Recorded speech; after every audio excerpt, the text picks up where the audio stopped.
मत तुमचं, निधी आमचा असेल असं रुपाली चाकणकर म्हणाल्या। अर्थमंत्री आपला, तिजोरीच्या चाव्या आपल्याच हाती असंही महिला आयोगाच्या अध्यक्ष रुपाली चाकणकर यांनी म्हटलं। तिजोरीची चावी मायबाप जनतेची असल्याचे उत्तर यावर सुप्रिया सुळेंनी दिलंय। लोक टॅक्स भरतात, त्यातून तिजोरीत पैसे येतात। खासदार सुप्रिया सुळेंचा चाकणकरांवर हा पलटवार।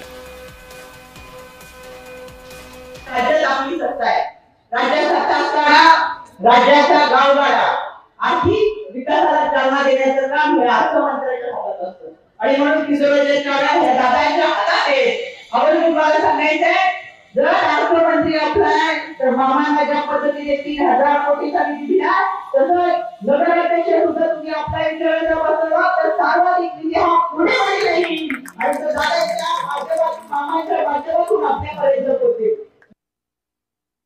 तिजोरीची चावी ही मायबाप जनतेची असते, कोणाचे घरचे पैसे नाही आहेत। हे आपण सगळे, तुम्ही, तुमचा कॅमेरामॅन, सगळे तुम्ही सगळे महाराष्ट्रातले आणि भारतातले लोक टॅक्स भरता, त्याच्यातून हा निधी येतो।